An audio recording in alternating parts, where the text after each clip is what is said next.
Holy crap. Could I get any dirtier? I thought I was all set to go, and I'm moving plants around, and then I kind of got distracted, and then I was picking off leaves. I was eating those, and then I started to transplant, and I thought, wait a minute. That's not what I came down here for. I came down here to film a program, so I had to clean myself up, and I got vermiculite all over me. Ain't that a shame?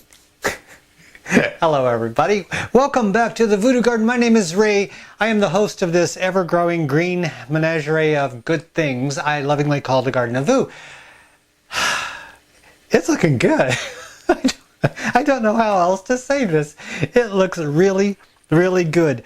I woke up this morning, and actually yesterday, I wake up every day. I woke up yesterday and came down here. That's my daily ritual. I wake up, I answer emails, have my coffee, and then I come down and I reward myself with about a half an hour of greenness and oxygen, because there's a lot of oxygen in this room, and that might be a little bit of why I get so hyper, because I come down here and I just started getting more and more jazzed about doing stuff. And then I go back upstairs and I'm like, oh, well, I'm done with that. But anyway, I came down here to take care of everything, and I was going to film yesterday, and then I thought, wait a minute, I need to show all of this stuff and before I harvest it, because I was going to bring up some greens and do a salad and then do a stir fry, and then I thought, wait a minute, no, I got to actually show all this. But then I had things to do yesterday, so I decided to do it today. Anyway, you're rambling on, Ray. Yes, you are. I want to show you what's going on in the Voodoo Garden as far as production, because I mentioned that I wanted to grow my greens all winter long without having to go to the grocery store. I have made it a record 3 weeks. 3 without having to go to the grocery store, and that makes me happy, because it's getting to be kind of like Mad Max out there in the real world, with everybody going crazy, people getting sick, people avoiding people. The tension out there is palpable, and this is a small town too, so yeah, it is getting kind of crazy out there, which makes me a lot more happy and at ease knowing that I'm taking care of myself a little bit more. And this can be a lesson for me in the future. This is something I've never thought of. You can take care of your own needs for certain things by yourself in a pinch. And that's what I want to show you. That is the whole purpose of me doing this, aside from, I get to eat all the goodies, is that I can demonstrate to you that you are able to do this as well with minimal effort. Now, somebody had asked about the lighting in the room. Actually, there's more than one somebody. There's about 4 somebodies that asked about the lighting in here. You know what I'm going to do? I'm going to hold that question off and answer it on my other channel, the Praxis 55712 channel. Also, I want to mention that all further updates on the Voodoo Garden Grow Fest here are going to be hosted on the Voodoo Garden, on the Praxis 55712 channel. So, before you leave, as soon as you're done seeing all the goodness that I got growing on here, at the very bottom of the program, in the video description, expand that where it says show more. Click on that and it'll have a link to my channel, or you can just type in Praxis 55712. I'll put it right over here somewhere on these plants, so that you'll be able to see it at the end of the program. Go over there, and if you want to subscribe there and watch further updates on the Voodoo Garden channel, you can watch them on there. So you'll see everything that's going on from what I'm showing you here all the way until I end the growing process here in the Voodoo Garden.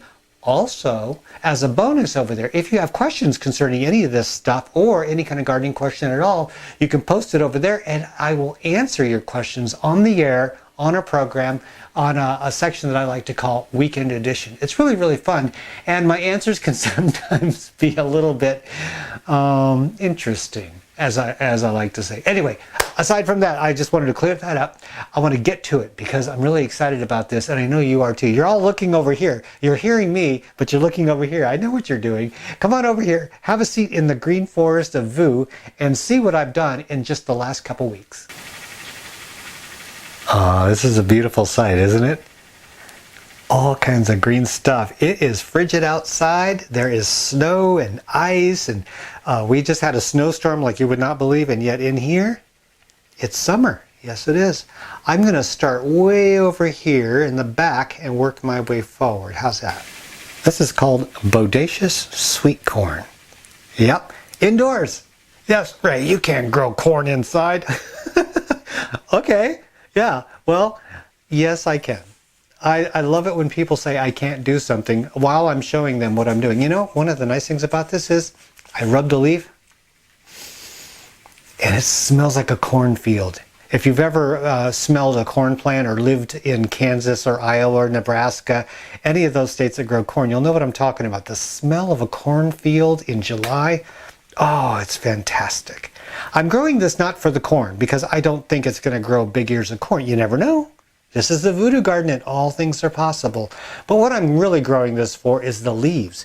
You can take these leaves and as it grows, take the lower leaves and take the rib out, you know, the really hard part in the middle, and then slice these thin and throw them in your cooking. And you get a beautiful corn green flavor and also the green color in your cooking. That's why I'm growing the Bodacious. Spinning around. I'm not moving at all because I might crush something. Cilantro. Yeah, it looks like parsley, but this is cilantro, a cousin of parsley. It's beautiful, and I love, some people don't like cilantro, I love it, but I don't like the dried stuff, or I don't use the coriander, which is the seed of the cilantro. It has two different names. If you're talking about the green part of it, it's cilantro. If you're talking about the seed, it's called coriander. Here in the United States, I don't know what it's called anywhere else. I'm just talking about from here. And I love the smell of this. I had it once. I really didn't know much about it or experienced much with cilantro until I had fresh spring rolls. Those are not the kind that are deep fried. They're just raw. And they're rolled up in a rice paper or something like that. It's all edible. And you dunk them in a sweet dipping sauce. I had that and I was sold on cilantro. So every year I grow this outside and I make spring rolls. But for now, I'm going to be using this in what's called a beef or chicken noodle bowl. Yep, it's a new Chinese dish that I'm trying to learn, but I have to have fresh cilantro, and there's no way I'm paying a fortune for the limp stuff they sell in the grocery store for less than a penny. I'm growing all the cilantro I'm going to possibly want. Yep, definitely raised grown cilantro. And you know, I don't know what this, oh, you know what? I think this is, let me see if I can guess what this is. It looks like cabbage, but I believe this is some kind of greens. I call it, yep, Vates collards. This is one of the little shop of seeds beauties. Look at that. This is indoors. Gosh knows what it's going to be doing outdoors. Yep, big, beautiful leaves. I'm going to be slicing all the lower leaves off. So I'm going to be taking about 4 of these leaves off the bottom. 1, 2, 3, 4. And then I'm going to let these ones grow up and then go over. It'll be a continuous process. One seed, less than a penny, and you can have a whole winter's worth of collard. Not every day. You're not going to get a big harvest every day, but that's not my intent. My intent was to just have a little of everything all over. I'm going to swing back over. Fluffy. They're going to get bigger, but then again, there are a lot of them in here. I haven't got around to thinning these out. These are hishiko green onions. Yep, these are regular spring onions, green onions that you grow in your garden. Now with these, I'm going to use them as chives. Yep, I'm going to use them as chives and just start mowing them off the top. See, I could pick them and use them. That would be fine, but then I wouldn't have any plant left.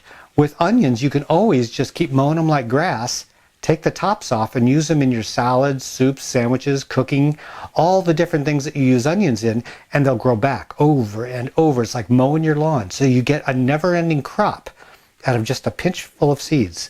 Yep, I got 3 of these. 3 containers of onions. Yes, I do. So I got plenty of onions out of just a pinch of seeds. And here's something that you don't normally... I love saying that. It's something you don't normally see. What does this look like to you? It's exactly what it looks like. This is clover. Yes, I'm growing clover indoors. You can eat the leaves, and they're absolutely delicious and sweet.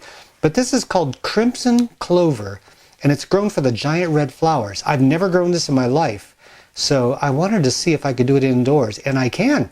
I really didn't think it was going to work. They're beautiful plants, and they taste the leaves. I have to keep from eating the leaves because I want to grow this for the flowers, because you can make tea or you can just eat the flowers. Giant red clover flowers, not like the stuff you see growing in your lawn. This is a specialty type of clover, and it grows really well. Hey, if I can grow it in here, you can imagine you can grow this in your garden. This looks familiar, doesn't it? Pumpkin. Yeah, you can grow. Oh, yes, you can. Yes, you can. Don't say you can't. You can. You can grow a pumpkin indoors. I'm not growing this for pumpkins. It wants to put out the little flowers over here. And see, normally your vines will put out a female flower, your male flowers first, and then your female flowers. You know what this one wants to do? Right here, that's a female flower because you can see the bulb at the very bottom of it.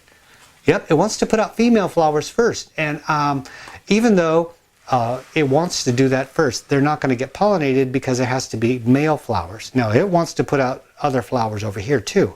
Wouldn't that be a hoot though? And the thing about it is, yeah, I could probably get a little pumpkin off of this plant, but I'm not growing it for the pumpkin like I said with the other plants. The leaves. Pumpkin leaves are delicious.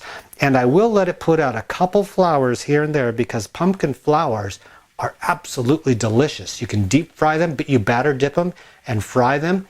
But what I'm going to do is I'm just going to tear them apart and put them in a salad. You can eat all parts of the pumpkin plant.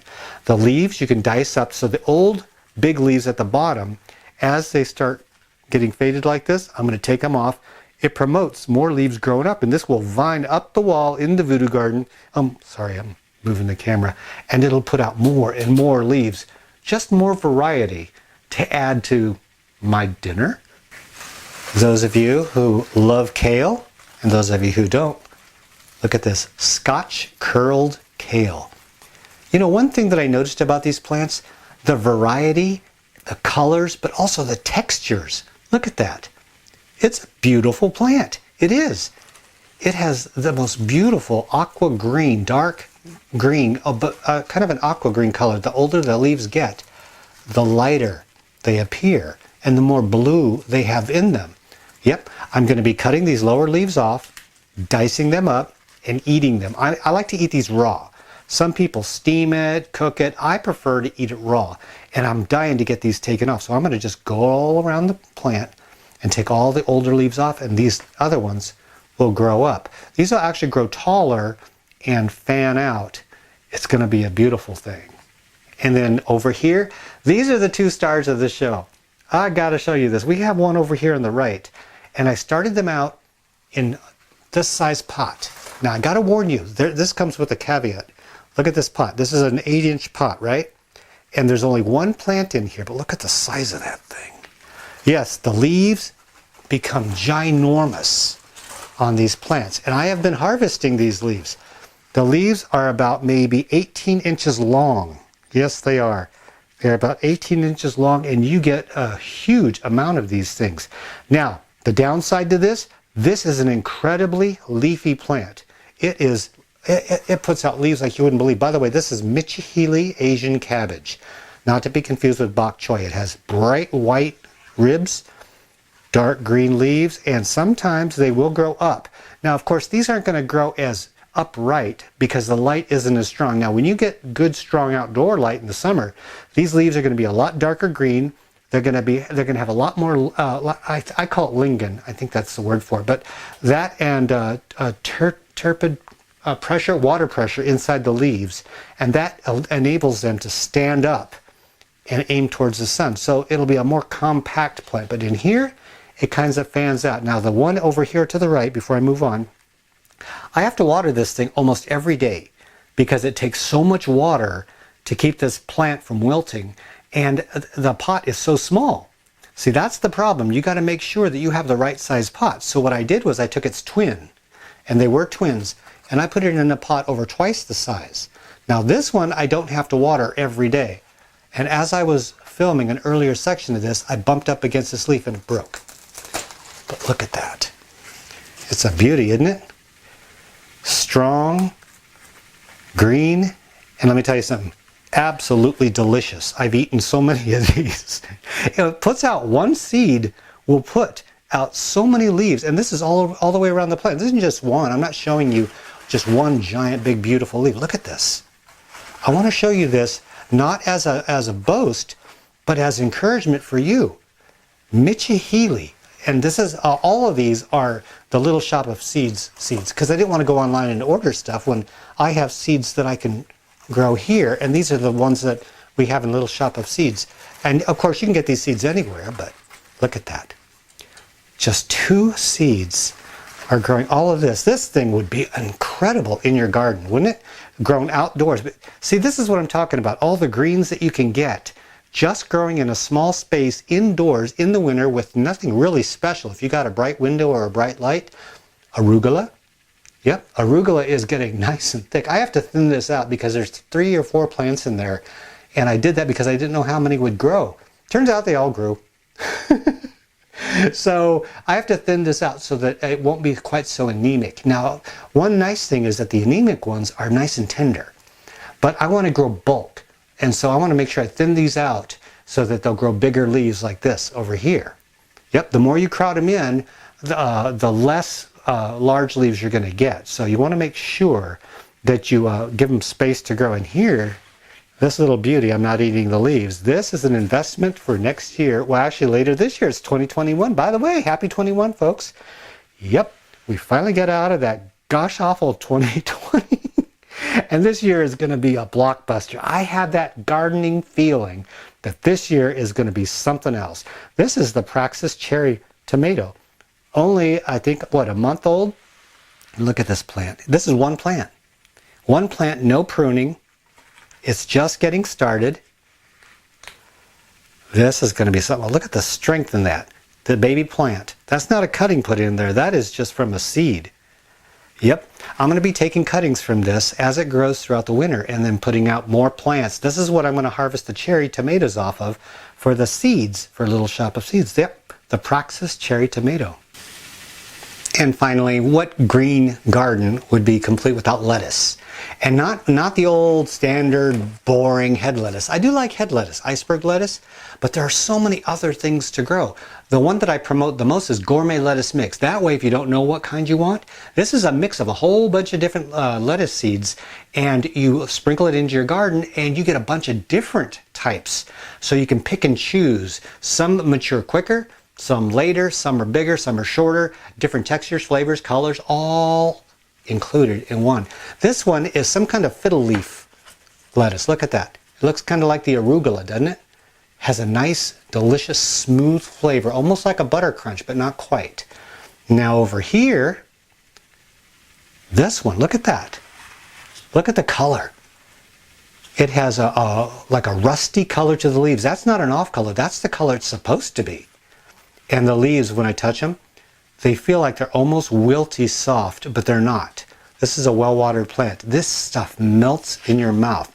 I don't know what it is, but gosh, awful delicious. And I had to hold off harvesting this so that I could show it to you. Now, what I do with the lettuce, I snip off the leaves close to the plant, the lower layer of leaves, and then the upper layer, the next layer, lays out on top and over and over and over. And that way I don't harvest the whole plant. I just keep harvesting the leaves. And since it's not hot in here, it doesn't bolt. So I have a never-ending supply of lettuce, and I'm going to show you how I do this. Well, actually, I'm not going to show you how I harvest it, but I'm going to show you the results. This one has been harvested 3 different times now. This one, I believe, is a butter crunch or butterhead. One single seed, one single plant. Yep. And in a teeny tiny pot. That's all you need. Yep. And what I do is I just take the lower leaves off. I'm trying to hold the camera with one hand, so pardon my shake. See how the upper leaves blanch the lower leaves in the middle?